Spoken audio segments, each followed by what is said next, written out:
자, 명상책. 원래 이게 책이 필요한 사람들만 파는데, 오늘은 일찍 팔 거예요. 원래는 끝날 때 필요한 사람 사가세요 이러는데, 오늘은 일찍 팔아먹을 거야. 이유가 뭐냐면, 저녁에 보내려고 하는 사람들이 혹시나 있을까봐.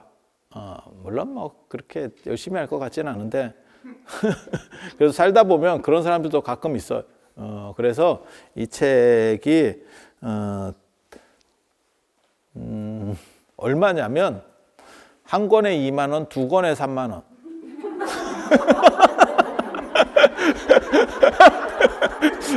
아니, 그냥 묶어서 사. 그냥 두 개 필요하면, 한 사람씩 한 권씩 필요하면 묶어서 사. 이게 거슬러 주기도 귀찮고, 그냥 묶어서 사. 이게 3만 원이면 거의 이게 원가로 저한테 들어오는 값이에요. 그냥 묶어서 사. 그래서, 이런 게 홈쇼핑에서 많이. 그리고 저 퍼런 책도 몇 개 있어요. 퍼런 책 필요하시면 퍼런 책하고 묶어서 사도 3만 원이야. 그래서, 이따가 쉴 때 하면 제가 사인을 해드릴 테니까 저녁에 이렇게 봐봐. 이렇게 보면, 눈물이 나. 감동을 해서가 아니고, 노안인데 글을 보라니까. 막 눈물이 나, 눈물이. 자, 아무튼 그렇다 치고, 명상을 할 거예요, 명상. 제가 명상에 대해서 언제나 얘기하는 게 있습니다. 그건 뭐냐면, 지금 현실에서 될 수 있어야 된다, 라고 하는 거고, 강조하는 게 그런 거예요. 명상을 위해서 힘들게 할 필요는 없다. 사는 게 중심이다. 제가 이 책에도 그렇게 다 써놨어요. 이 책 말고, 이 책은 밑밥 책이고, 이 책 말고 좀 어려운 책을 내년쯤에, 아니, 이게 잘 팔리면, 이게 잘 팔리면, 안 팔리면 안 씁니다. 우리는 쓰지 않습니다.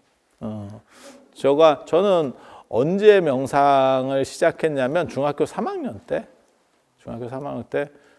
제가 공부를 못 해가지고, 인생의 전환기가 있었죠. 중학교 3학년 이때쯤에, 이게 공부를 한다고 되는 게 아닌 것 같다. 자꾸 사람들은 노력하면 된다 이러는데, 노력해도 안 될 놈은 안 된다. 저는 그 생각이 있어요. 지금도 있고. 그래서 교육학 공부하면서도 그 얘기를 늘상 했었거든요. 우리가 서로 사람들은 뭐 공부하면 된다 하는데 안 돼요. 그 외모랑 똑같은 거예요. 머리도 타고납니다. 외모도 타고나듯이 키도 타고나는 게 첫째예요. 뭐 그거 다 필요 없어. 뭐 운동을 하면 뭐 키가 커져요. 다 필요 없어. 그냥 길게 타고나면 되는 거야. 그래서 타고나는 게 부족하면 노력으로 따라갈 수 있느냐? 못 따라갑니다. 그래서 그거를 어떻게 해서든지 타고난 걸 못 바꾸잖아. 생긴 걸 못 바꾸는데 어떻게 하겠어요? 그러니까 여러분도 그렇잖아요. 이미 타고난 거는 못 바꾸니까 약간 리모델링해서 약간 부드럽게 하는 거지. 이거를 막 다 뜯어 고칠 수는 없잖아. 그죠? 그건 불가능한 거잖아. 그래서 그 타고난 거 안에서 어떻게 효율성을 높여서 극복해낼 것인가가 명상의 제 화두였었습니다. 그리고 지금은 약간 생각이 조금 바뀌긴 했지만 그래도 저는 여기서도 제가 그 얘기를 계속 쓰는데 저는 명상 만능주의자예요. 명상 만능주의자가 뭐냐면 명상을 고급으로만 할 수 있으면 뭐든지 할 수 있다요. 실제로 제가 약간 황당한 거 어렸을 때 많이 했었어요. 여러분이 믿거나 말거나 할 것 같은 그게 실제로 된다고? 라고 생각하는 것들을 배우기 위해서 많은 노력을 했습니다. 그래서 일부는 됐고 일부는 안 됐고 우리 어렸을 때는 나 그런 거 계속 생각했었는데 밥 안 먹고 사는 거 이런 거 그게 인간이 무엇을 먹느냐 그런 식의 사고가 있어요. 그게 맞는 건 아니에요. 지금 생각해보면 맞는 건 아닌데 무엇을 먹고 사느냐에 의해서 그 사람의 진료적 특징이 더 좋아진다라고 하는 개념이 있어요. 그래서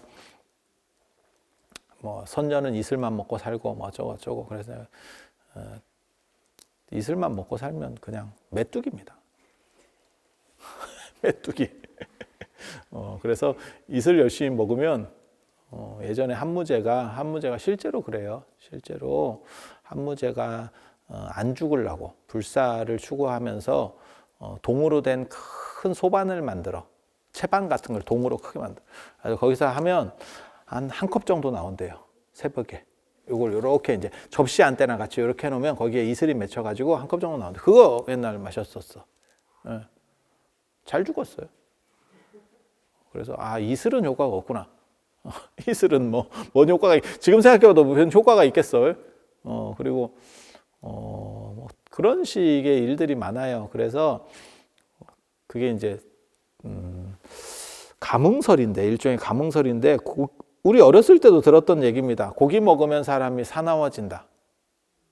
그리고 왜 요즘 애들이 말을 안 듣느냐? 소젖을 먹어서. 말 같지도 않은 얘기입니다. 그냥 이게 조금만 합리적으로 생각하면 말 같지도 않은 얘기예요.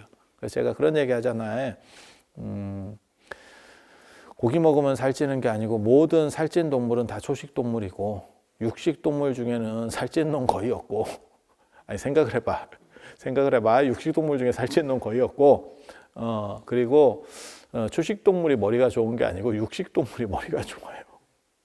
초식 동물일수록 떨어집니다. 그래서 생각을 해보면 조금 달라. 그런데 옛날 사람들은 풀 같은 걸 이렇게 그런 걸 먹으면 깨끗한 걸 먹으면 사람이 깨끗해지고 그 다음에 고기라든지 이렇게 조금 안 좋은 걸 먹으면 그것에 오염된다라고 생각을 했었어요.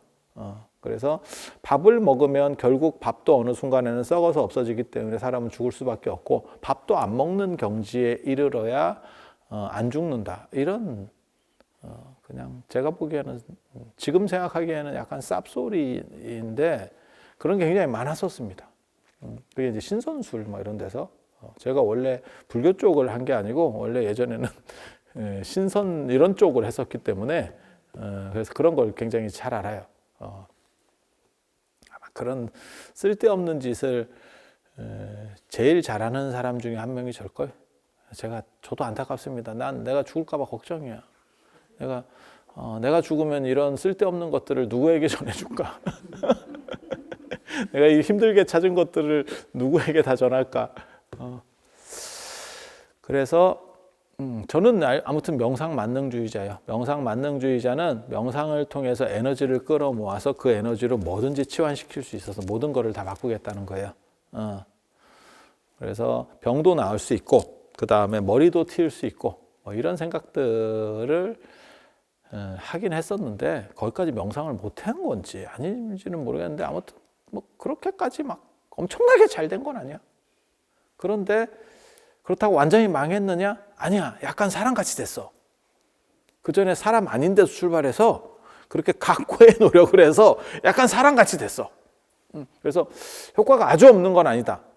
그래서 제가 뭐라고 써놨냐면 일단 여러분들에게 필요한 점은 뭐냐? 효율성을 높여서 자기가 가지고 있는 것들의 효율성을 높이면 그것만 가지고도 좋아지는 효과가 나요. 그러니까 스마트폰도 그렇고 컴퓨터도 그렇고 주기적으로 청소를 해줍니다. 이 총체로 청소하는 거 말고 안에 프로그램을 청소를 해주면 지울 걸 지우고 깨끗하게 쓸데없는 것들을 날려주면 애가 훨씬 성능이 좋아지죠. 제품 자체의 성능이 좋아지는 게 아니고 효율성이 좋아지는 거거든요. 그래서 그런 식으로 하면 내가 가지고 있는 능력이 100이면 그 100을 다 발휘하거나 120 정도를 발휘할 수 있어요. 그러면 내 주변 사람들을 이긴다. 라는 이거 굉장히 재밌는 생각이에요. 그러니까 우리의 상대는 누구냐? 200을 이길 수 있느냐? 못 이깁니다. 200을 타고난 놈을 100을 타고난 사람은 죽었다 깨나도 못 이겨요. 노력하면 이길 수 있느냐? 안 됩니다. 제가 늘상 얘기하잖아요. 김병만이 아무리 노력한다고 100m를 우사인 볼트를 이길 수는 없어. 100m 경기에서. 왜? 짧거든. 그건 노력의 문제가 아니에요. 이미 타고난 것의 문제예요. 그래서 내가 뭐 노력한다 그래서 실제로 아주 우월하게 타고난 사람을 되느냐? 안 됩니다. 그건 안 되는 거고요. 그러니까 아무리 수술을 열심히 해도 진짜 이쁘게 태어난 사람을 이길 수는 없어. 꽃미남들 이렇게 봐봐. 걔네는 뭐 이미 끝나는 거예요. 보는 순간 끝이구나. 이런 생각을 가지면 돼요. 그래서 그런 거 필요는 없고 그런 걸 이길 수 있다는 생각을 하는 건 아니고요. 효율이 좋아지면 내 주변 사람들은 다 끼리끼리 모여 살기 때문에 내 주변 사람들, 그러니까 운동을 하든 뭐 안 그러면 뭐 골프를 치든 안 그러면 아무튼 모임을 가지든 간에 내 주변 사람들 상황에서의 내 위치가 어디냐가 굉장히 인생을 사는 데 있어서 만족도하고 관련이 돼요. 뭐 가족도 그렇고 그 주변인들은 잘 안 변하거든요. 그리고 대부분 나랑 비슷한 조건 속에 있는 사람들하고 다 같이 있어요. 거기서 대장만 되면 인생이 즐거워요. 인생이 즐거워. 그래서 명상을 통해서 그 단계로 올라갈 수 있다는 거예요. 그러니까 내가 100을 가졌고 내 주변에도 다 100 가진 사람들밖에 없어. 근데 걔네는 오히려 90이나 80의 효율성을 발휘할 수도 있는 거고 나는 명상을 해서 정리를 하니까 안에 거를 좀 깨끗하게 스마트폰에 좀 이렇게 안 쓰는 것들을 다 정리하고 나면 내가 100을 써도 이 사람보다는 좀 튀게 사는 거죠. 그러니까 대장 노릇하면서 사는 거죠. 그러면 만족도가 높아져요. 그러니까 행복은 성취해서 행복한 게 아니고 사실은 주변보다 우월할 때 행복한 거예요. 제가 그런 얘기 많이 하거든요. 조선시대 임금이 그 싸고 나면 쌀 때도 다 이렇게 사람들이 봅니다. 그 임금은 죽을 때까지 요강에서 쌉니다. 매화틀이라고 이렇게 이동식 변기가 있어요. 이동식 변기. 거기서 이렇게 싸고 나면 다 싸셨습니까? 이러면서 그 밑에 이제 바로 이거 빼가지고 그걸 냄새도 맡고 어떤 경우는 이렇게 맛도 보고 바로 이 맛이야. 이러면서 한다는 거예요. 아니 있는 얘기를 하는 거예요. 있는 얘기를 하는 거예요. 그렇게 하는데 닦을 때는 어떻게 닦냐면 애기들처럼 엉덩이를 듭니다. 여러분 애기들 키워보셨잖아요. 그러면 지가 못 닦으니까 애가 들잖아. 그럼 엄마가 이렇게 닦아주잖아요. 누가 닦아줘? 아니 그런 거 아니에요? 아니 저는 그걸 해봤어요. 제 조카애를 제가 했었다고 어렸을 때. 그런데 걔가 30이 됐지. 야, 나 참 환장하겠다. 그래서 임금은 평생을 그렇게 하는 거예요. 그러니까 영조 같은 경우는 80인데 싸고 이렇게 들고 있는 거예요. 그럼 궁녀가 와서 비단으로 이렇게 닦아줘. 아니 진짜라니까. 진짜라니까. 여러분을 누가 그걸 닦아준다고 생각해봐.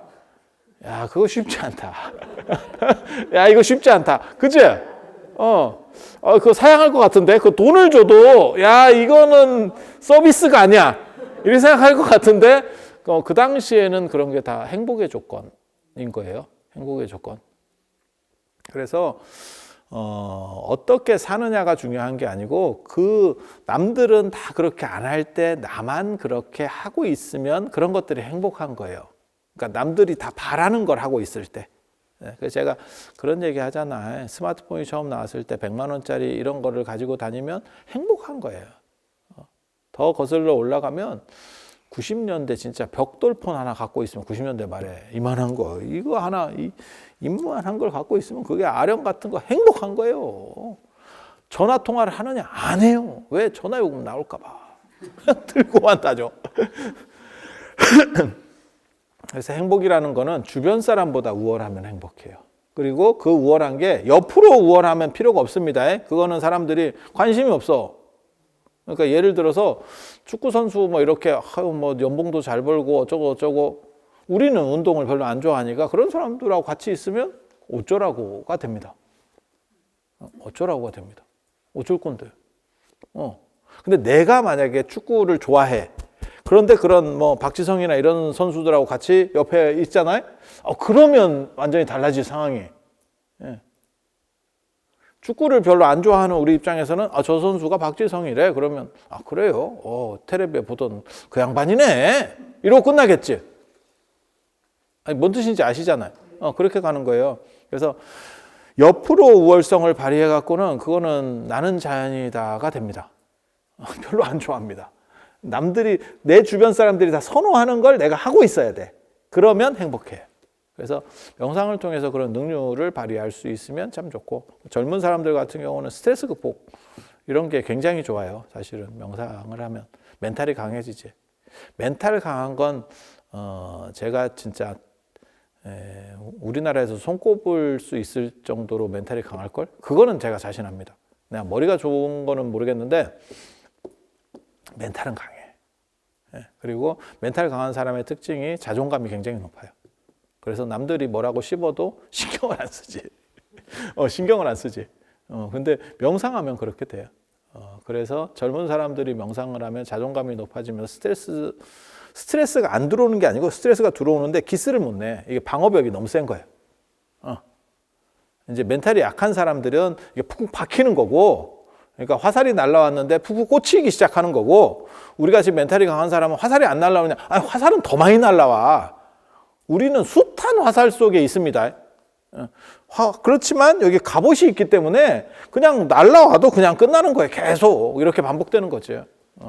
그래서 젊은 사람들은 일을 할 때 명상을 배우면 스트레스를 극복하면서 사실은 성공하는 데 있어서 훨씬 도움이 되는 거고, 그 다음에 연세 드신 분들 같은 경우는 행복해야지. 그래서 제가 어저께도 제가 뒤에다가 무슨 문구를 하나 넣읍시다 이래서 뭐 달력을 만드는데 뭐라고 그랬냐면, 일찍 죽을 자신이 없으면 명상을 해라.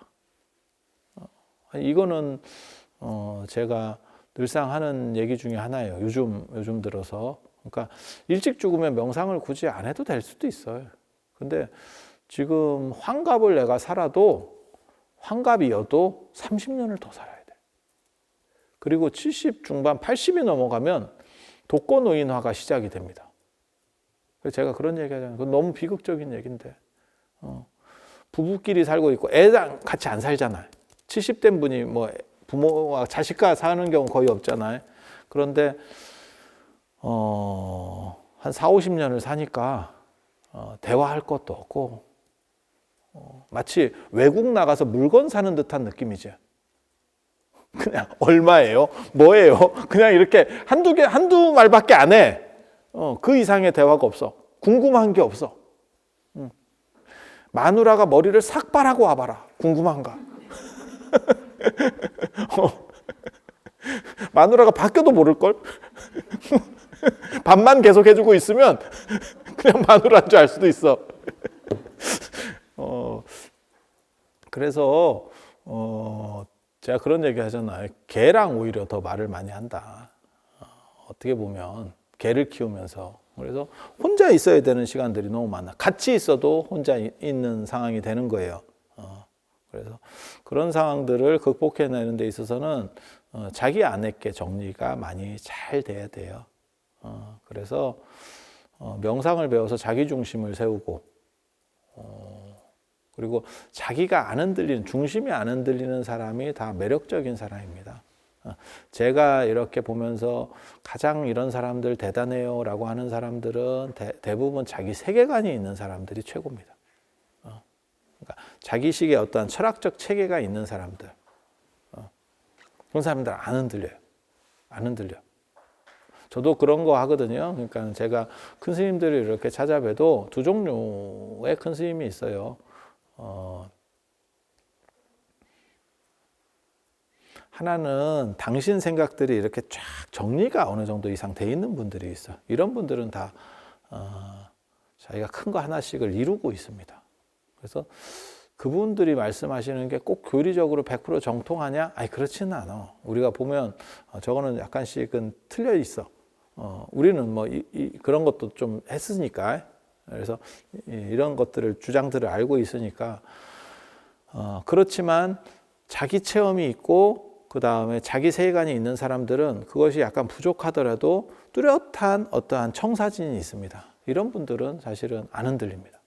제가 그런 분들은 굉장히 존경하거든요. 그런데 똑같은 연세 드시고 큰 스님이라도 계속 흔들리는 사람이 있어요.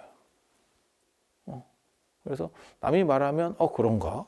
이런가? 이렇게 가는 거예요. 아니, 노인들도 마찬가지입니다. 그러니까 연세가 드시면 더 확립될 거냐? 아니, 그렇진 않아요. 그래서 자기 세계관이 있고 자기 주관이 뚜렷한 사람이 사실은 멋있는 사람이고, 그리고 외롭지 않아요.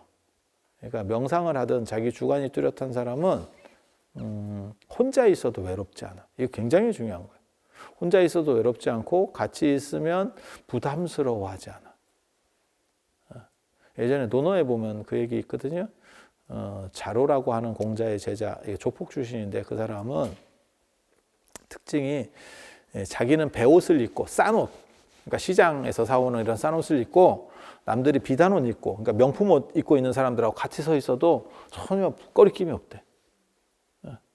그러니까 보는 관점이 다른 거지. 그게 쉽지가 않습니다. 저도 이렇게 살아보면 잘 나가는 사람들, 진짜 저 사람들 대단해요 라고 하는 사람들하고 이렇게 같이 있잖아요. 그러면 약간 주눅이 듭니다. 아니, 그 사람들이 뭐라고 하는 거 아니야. 절대 그렇게 안 해. 그래도 약간 이렇게 눌린다고 할까? 뭐 이런 게 있어요. 그런데 자기가 확립된 사람은 신경을 안 씁니다. 그러니까 나를 보고 있기 때문에 타자에 대한 신경들이 훨씬 적은 거예요. 그래서 제가 두 종류를 얘기합니다. 그러니까 젊은 분은 스트레스를 최소화시키면서 성공할 수 있는 방식이 명상과 연결이 되고, 근데 그 부분을 뭐 얘기를 많이 하지는 않을 겁니다. 왜? 젊은 사람이 없잖아. 그리고 연세 드신 분들은 자기 구현이라고 하는 걸 위해서 명상을 하셔야 돼요. 명상을 안 하시면 진짜 쓸쓸해질 겁니다. 저는 그런 분들을 봤어요. 그러니까 이제 종교인의 특징 중에 하나가 뭐냐면 젊은 사람도 만나고 연세 드신 분도 만나고, 특히 저희 같은 경우는 연세 드신 분 겁나 많이 만나죠. 연세 드신 분이 막 천지 삐까리로 있는, 저는 20대 때부터 연세 드신 분들을 만나 버릇해가지고 무슨 일이 벌어지냐면 저보다 나이가 많은 분하고 얘기할 때도 제가 더 옛날 얘기를 잘해. 환경이 그랬어. 환경이. 그래서 그런 부분들이 존재를 하는 거고, 그래서 연세 드신 분들은 자기 주관을 잘 확립시켜야 돼요. 어려운 일입니다. 특히 여성분들에게 제가 보기에는 더 어려워. 그러니까 남성분들은 단점이 뭐냐면 당신이 직장 생활할 때만 하더라도, 직장 생활을 하든 뭐 사업을 하든 뭔가 자기 일이 있을 때는 그 부분에 대해서 굉장한 자부심을 가지고 있는데, 이게 정년퇴직을 하든 그 직장을 때려치고 나면, 하던 일을 다 때려치고 나면 어떤 일이 벌어지냐면 아무도 안 알아줘. 그리고 집에서도 찬밥이지. 그 얘기, 그런 거 있잖아요. 이제 정년퇴직하고 나면 개보다도 서열이 떨어지는 거지. 집안에서 서열을 정하면 서열 순위가 젊었을 때는 1등이었는데, 가장이었는데, 이제는 그냥 가장된 모습으로 있는 거지. 그리고 실제로 부딪히면 개한테도 치지. 부딪히면 안 돼. 절대 부딪히면. 칼이, 아주 예리한 칼이 있는데 절대 뽑으면 안 돼. 뽑으면 안 돼. 이거 계속 여기서 내가 뽑는다만 하고 있어야지. 뽑으면 안 돼. 뽑았다가 러시아 같이 된다. 되게 센 줄 알았는데 이게 상대가 별로 그렇게 너무 옛날 무기인 거지. 그래서 거기서 이제 두 종류가 되는 것 같아. 하나는 좀 무너지는 경우가 있고요. 그래서 약간씩 이렇게 눈치를 보는 쪽으로 진화하는 쪽이 있고, 하나는 그냥 벽 쌓고 자기 옛날에 머물러 있어. 어떻게 보면 약간 퇴행성인 것 같은데, 그런 게 연령퇴행 뭐 이런 거예요. 그러니까 그 잘 나가던 시절에 갇혀 있는 거지. 그런 사람들이 대부분 악플을 많이 답니다. 자기가 전문가인 것처럼 이러면서 그건 아니야. 근데 그렇게 잘 알면 뭔가를 하면 될 건데 할 정도는 안 되고. 그래서 그렇게 되면 더 외로워져요. 더 외로워져요. 그래서 차라리 현실을 인정을 하고 놓고 가는 게 맞다라는 생각을 해요. 그리고 강한 사람일수록 부드럽고 양보할 여지가 있습니다. 약한 사람들 양보 못합니다. 그리고 고집을 많이 피는 사람들이 대부분 약한 사람입니다. 근데 어른들을 뵈면, 저도 이렇게 보면 어른들일수록 고집이 훨씬 강해요. 그게 약해서 나타나는 현상이다라고 생각을 해요. 저분들이 약해서. 그래서 남성분들 같은 경우는 사실 자신이 현재 위치를 직시하는 게 제일 좋은 거고, 그 다음에 여성분들은 이제 좀 단점이 뭐냐면, 여성분들이 지금은 안 그래요. 지금 젊은 분들은 안 그런데 지금 이제 한 50대, 60대 이렇게 되신 분들은 양보를 상당히 강요를 받았습니다. 사회적으로. 그러니까 예를 들면 그런 거죠. 집에 집안 형편이 넉넉하지 못해서 한 명만 대학에 가야 돼. 그러면 아들이 갔어. 걔는 공부를 못 하는데도, 딸이 공부를 더 잘했는데도 걔는 안 됐어. 그러면 집에 돈이 없으면 어떻게 하느냐? 그 아들을 위해서 공장에도 가고 그랬었어요. 아니, 있는 얘기를 하는 거예요. 그리고 결혼을 해서는 아들이나 아니면 박한 양반을 위해서 이렇게 내조를 하는 거예요. 표도 안 나고 개고생을 했죠. 그리고 그렇게 오래 살다 보니까 뭐가 있냐면 자신을 내세우는데 익숙하지 못해. 제가 그런 얘기를 하거든요. 집에서도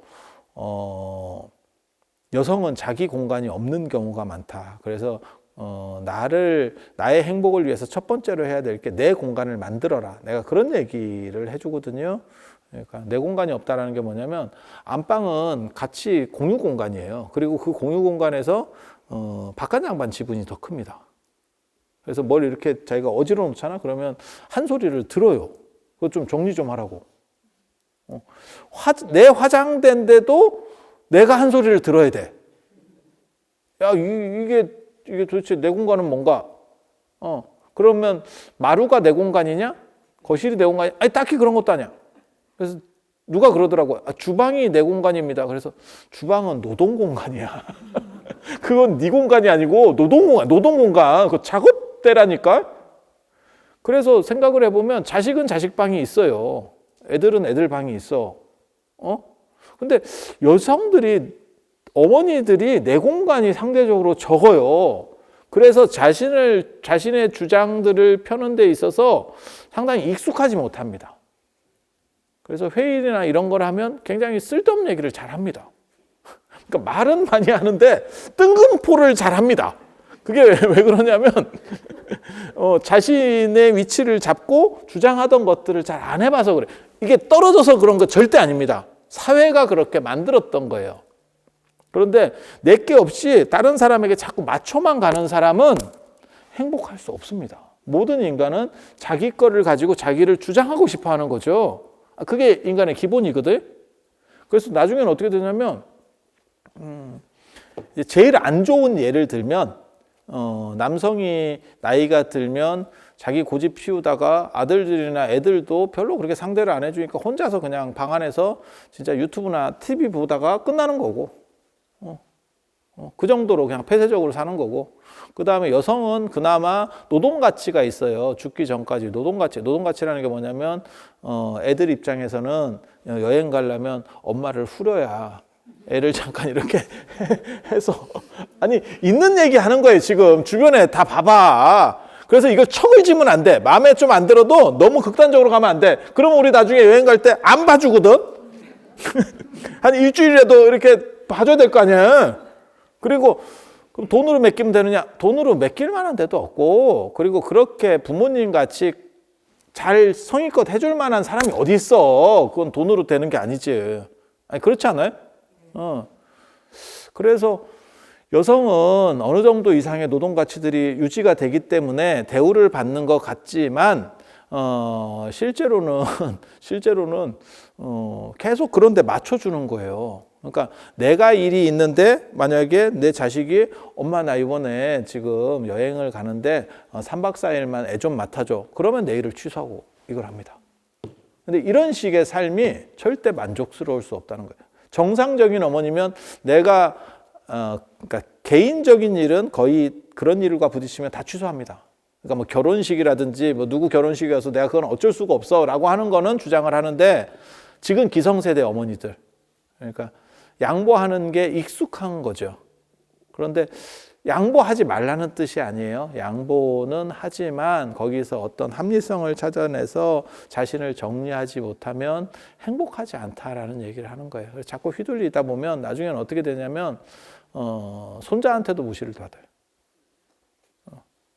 처음에는 손자들한테 잘해주니까 굉장히 대우를 받는데 나중에 손자가 이제 한 초등학교 정도 들어가고 어쩌고저쩌고 이제 저학년을 조금 벗어나면 자꾸 쓸데없이 뭐 할머니는 그것도 몰라 뭐 이러면서 이제 좀씩 맘먹기 시작한다니까 이것들이.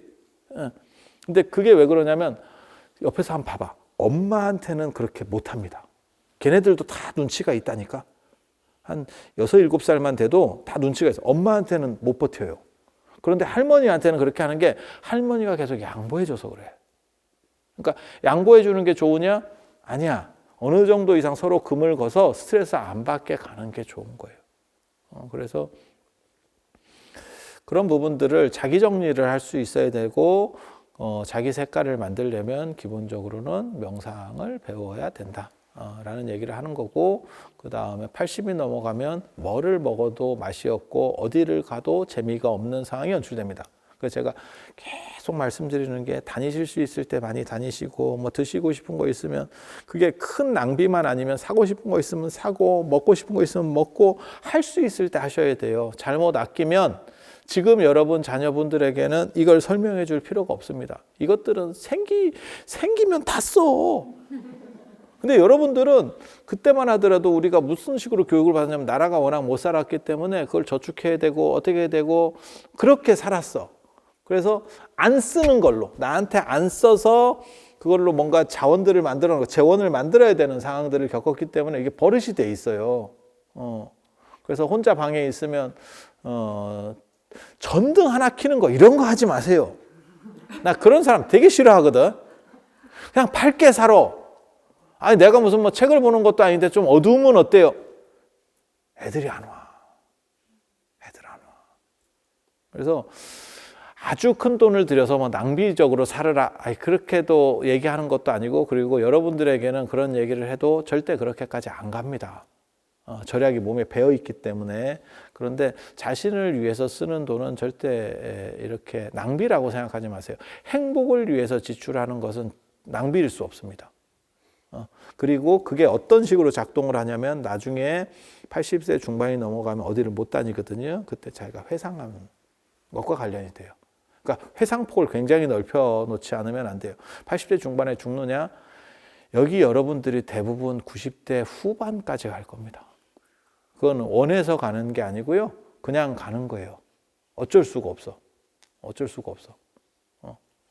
그리고 제가 경험을 많이 해놔라. 저도 뭐 그렇게 많은 경험을 한 사람은 아니어서 저는 선택적으로 딱 에너지를 몰아쓰기 때문에 내가 능력이 부족하다고 생각해서 그거는 저랑 좀 다녀보시거나 저를 좀 옆에서 보신 분들은 알아. 저는 밥을 먹어도 똑같은 걸 먹어.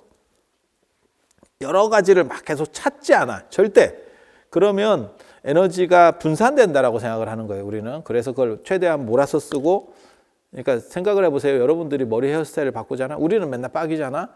제가 머리를 기르고 있다 그래도 저는 똑같은 걸로 죽을 때까지 할 사람입니다. 그러면 머리에 대해 신경 안 써. 그리고 딴 걸로 그 에너지로 다른 데 쓰는 거예요.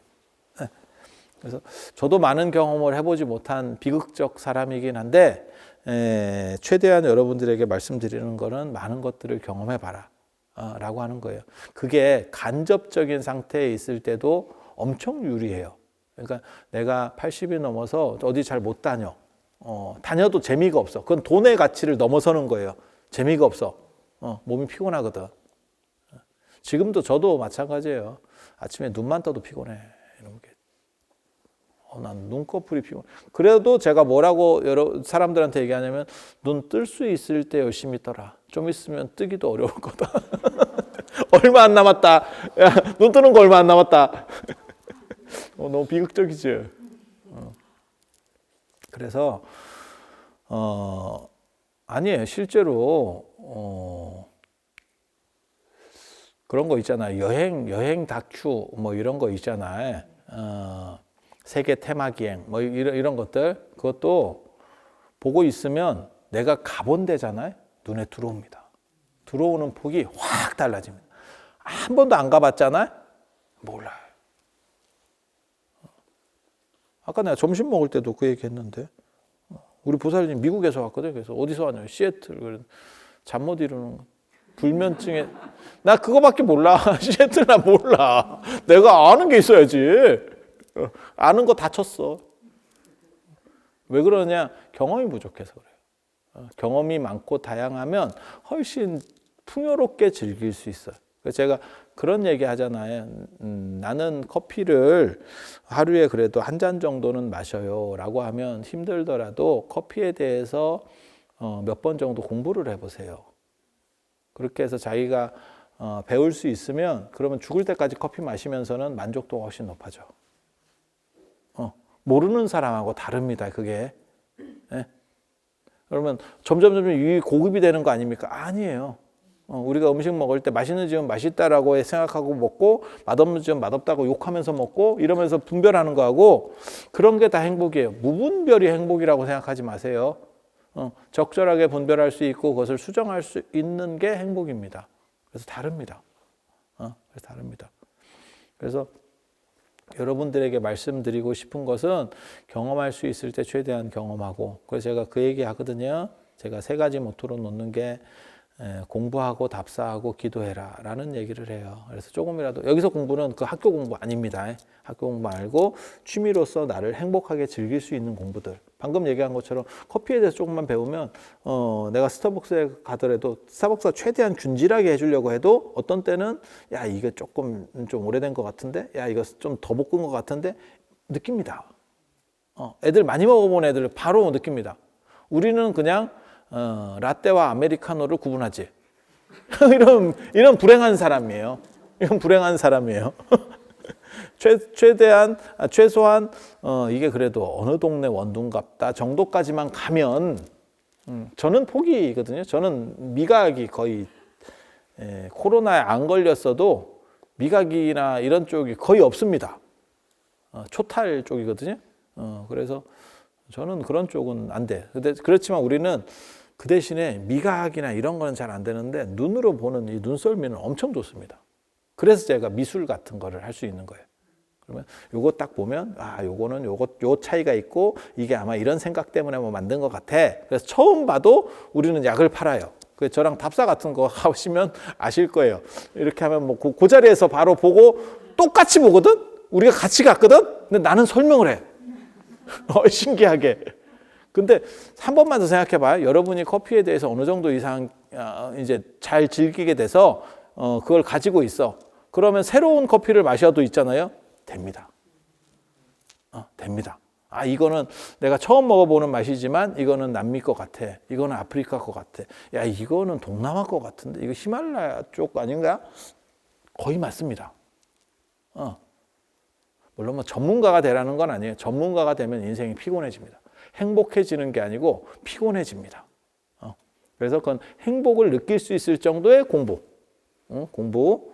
그 다음에 답사라고 하는 거는 이 세상에서 제가 보기에는 사람에게 기억을 가장 많이 남기는 방식이 답사예요. 가보면 달라요.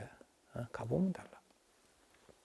그래서 공부의 효율성 얘기할 때도 현장에서 설명을 들었을 때 가장 기억에 잘 남아요. 그래서 가실 수 있는 조건이 있으면 많이 가보세요.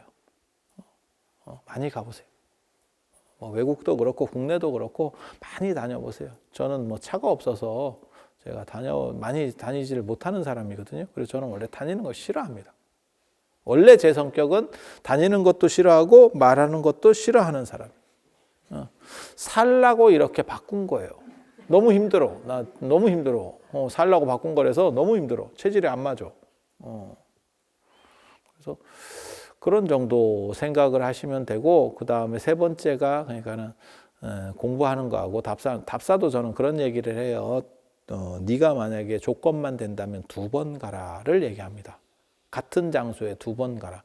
한 번은 아무 정보 없이 가라. 그때는 내가 감으로 느껴. 그리고 2번째는 공부하고 가라. 처음부터 공부를 하고 가면 그 틀에 갇혀가지고 진짜 그렇게 봐. 뭐가 똑같은 거냐면 예를 들어서 여러분들에게 말씀드리면 맞선을 보는데 전혀 정보 없이 맞선만 보는 거야. 그럼 그 사람 이미지만 느껴. 근데 그 사람의 조건을 내가 다 깔고 가잖아요. 읽고 가잖아. 그러면 그 사람이 왜곡돼서 보인다니까. 아니 진짜. 진짜. 그래서 그 2가지를 다 할 수 있으면 최고다라는 거예요. 제가 그래서 그런 얘기 하거든요. 해리포터를 책을 먼저 보고 영화를 보는 것은 가능하지만 영화 먼저 보고 책을 보면 영화 속에서 자꾸 해리포터 책 속에서 영화에 등장하던 애들이 자꾸 나와. 그래서 상상의 한계가 확 좁아집니다. 그래서 처음에 책만 보면요, 상상의 한계가 훨씬 넓어져요. 그래서 저는 개인적으로 아무 사전 정보 없이 가라라는 얘기를 잘해요. 그러면 진짜 느낌으로 그걸 볼 수 있다니까. 그 상황들을 느낌으로, 촉으로. 그래서 그것이 굉장히 재밌습니다. 그런데 뭐 2번 갈 수 없는 상황이면 이제 좀 공부를 하고 가는 게 안 놓치고 볼 수 있죠. 갔는데도 그런 게 있었어? 이렇게도 될 수 있어.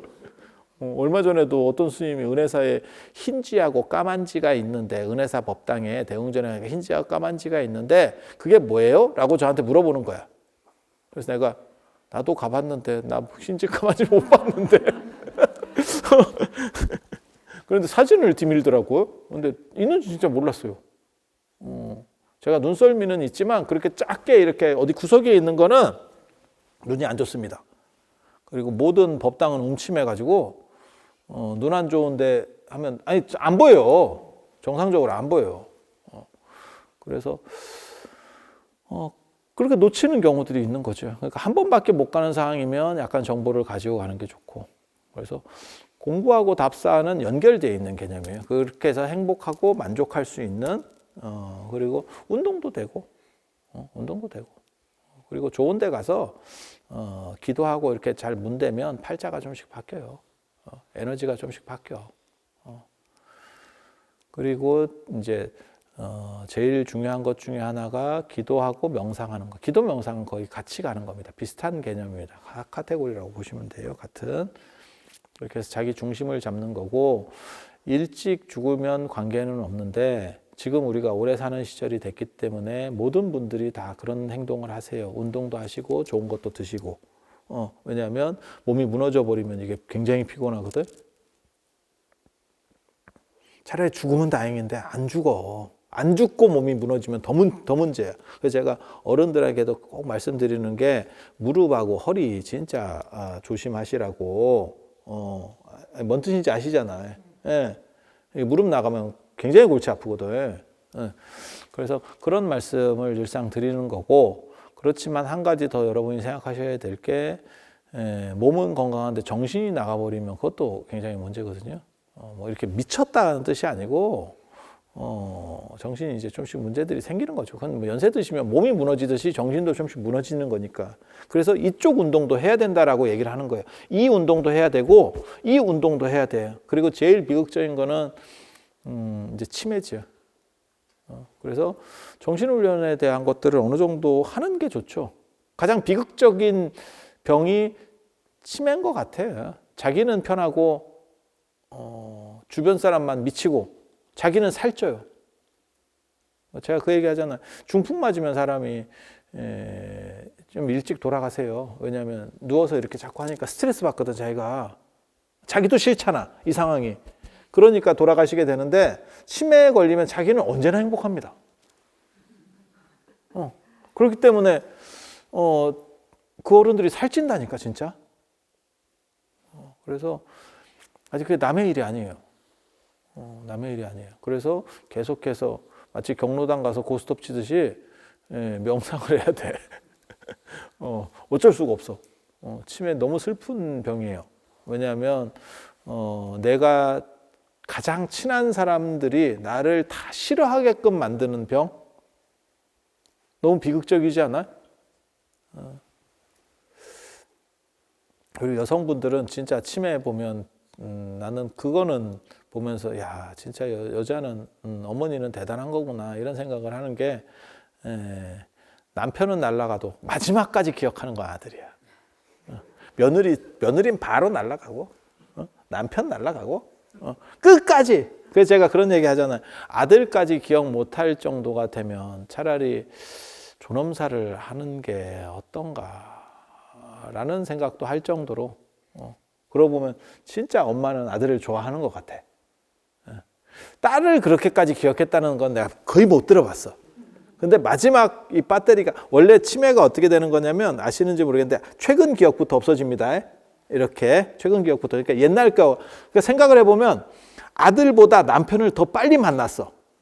아니 그렇잖아. 남편 만나고 아들이 생겼겠지. 아들 생기고 남편을 만났겠어. 순서상으로 봤을 때. 그런데 어떻게 남편보다 아들이 더 오래 가는지는 참 불가사의한 거예요. 며느리가 빨리 가는 건 이해가 되지. 왜냐면 남편 생기고 아들 생기고 며느리가 생겼겠지.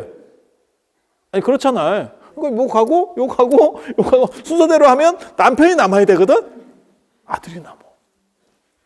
야, 그러니까 마지막 이게 치매가 돼서 뇌가 막 손상되고 있어도 아들에 대한 생각은 그게 계속 그게 좀 반복되는가 봐. 그러니까 그건 견고하게 유지가 되는 거야.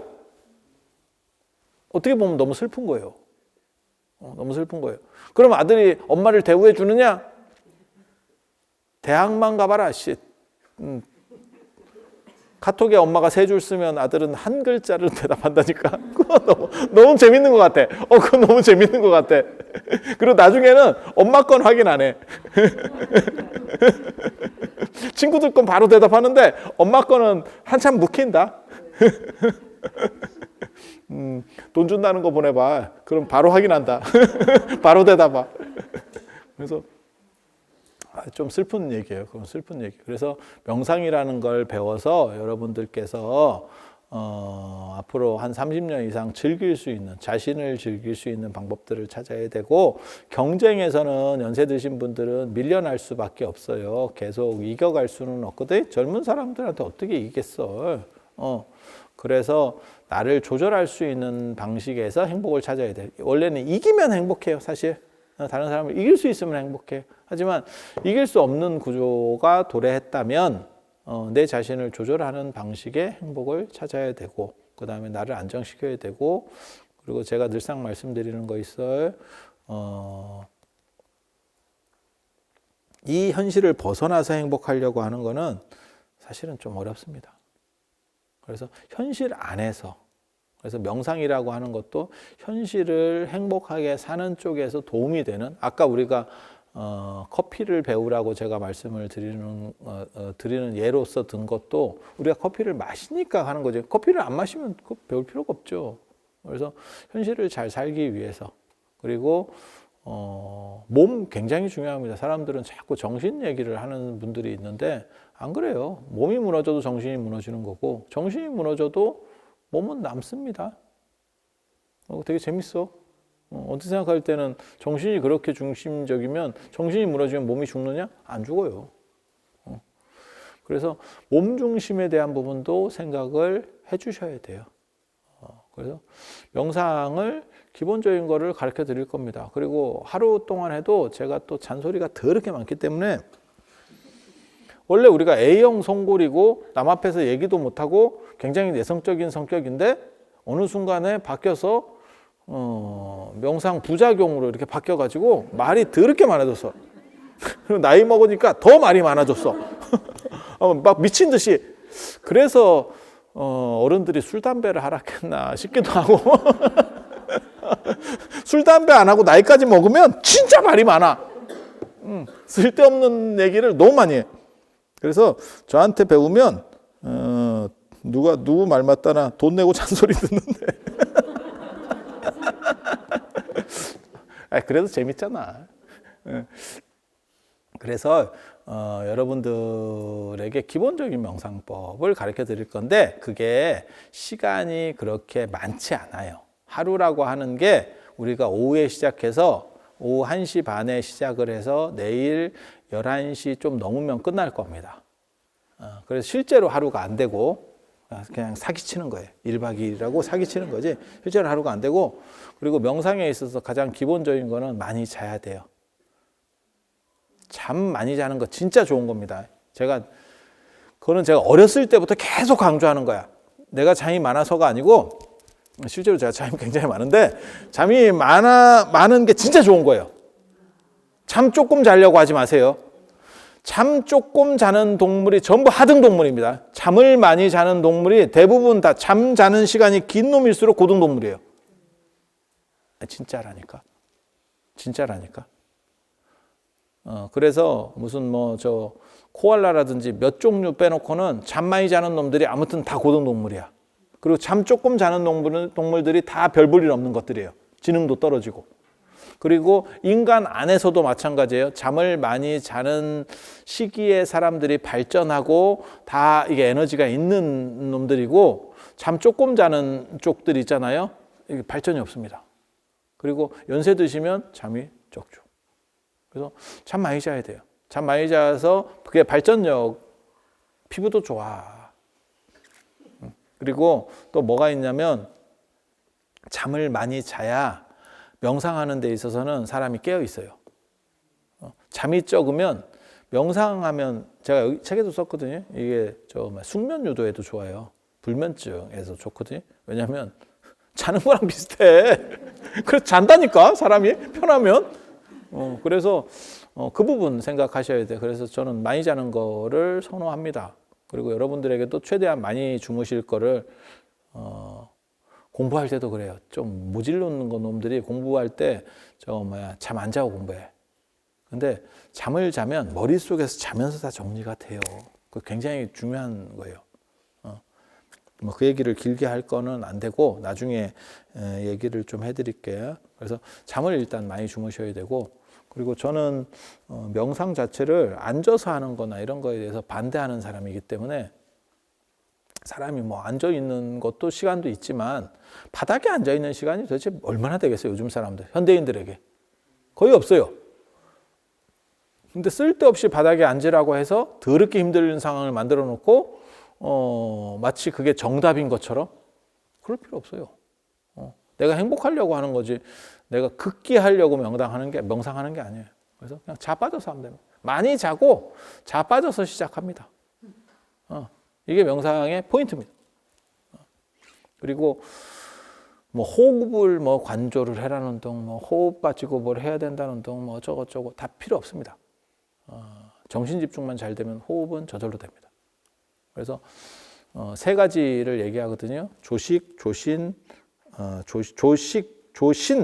조신, 몸을 이렇게 통제하는 거하고, 그 다음에 조식, 호흡을 통제하는 거하고, 조심, 그러면 마음을 통제된대.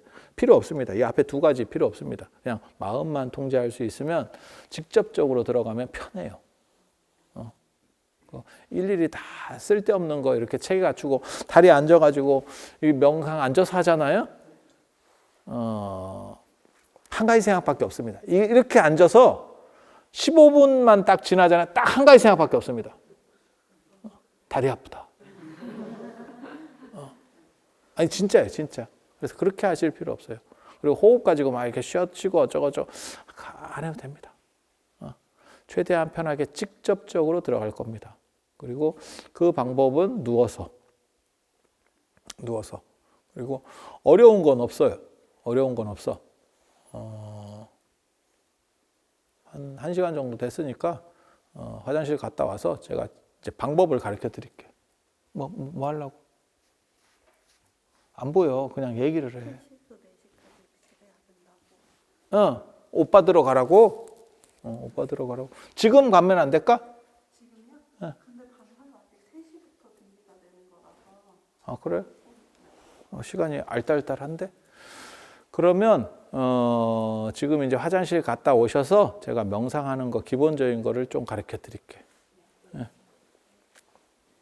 그리고 제 얘기 들을 때도 그냥 편안하게 앉아 계시면 돼요. 다리를 뻗어도 되고 자빠져도 되고, 자빠지지는 말고 이렇게 자빠지라는 의미지 이렇게 자빠지라는 의미는 아니야. 관계 없습니다. 그리고 여기는 공간이 부처님을 모셔놓은 공간이 아니어서 다리를 뻗고 하셔도 무방합니다. 괜찮습니다. 물론 다리를 뻗었을 때 너무 짧게 보이시는 분들은 뻗지 마세요. 옆에 사람들이 볼 때 저거 뭐 이렇게 짧노? 이런 분들 있어. 똑같은 버스를 탔는데 누구는 다리를 가지고 이렇게 대롱대롱 하고 있더라고. 나는 무릎이 꺾이고 있는데. 그래서 좀 내가 좀 길다 이런 분들은 뻗으시고, 짧으면 조절하세요.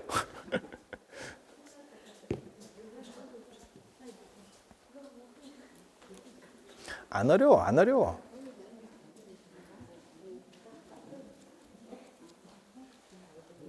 그리고 이따가 3시 좀 넘어서 3시 반쯤 제가 명상 한번 하고 방사를 다 정리를 해야 돼요. 그러니까 짐을 갖다 놓으시고 여러분들이 템플 복장으로 입으시고 뭐 이렇게 하실 수 있도록 하세요. 템플 복장 입는 게 좀 촌스럽긴 한데 되게 좋습니다. 왜냐하면 내 옷이 아니기 때문에 아무렇게나 아무 데나 앉을 수 있어. 그리고 그게 약간 거지 같은데 다 빨아놓은 옷이에요. 왜 거지 같다라고 얘기하냐면 보시면 알 거야. 근데 그게 입어서 삭은 옷이 아니고 빨아서 삭은 옷이에요. 그러니까 한 번 사람이 입고 나면 또 그걸 또 빨거든요.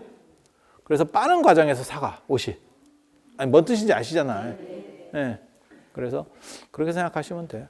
그래서 짐부터 갖다 놓으시고 방사 배정 받으시고 나중에 또 하실 수 있도록 그건 그때 가서 또 설명을 해드릴게요.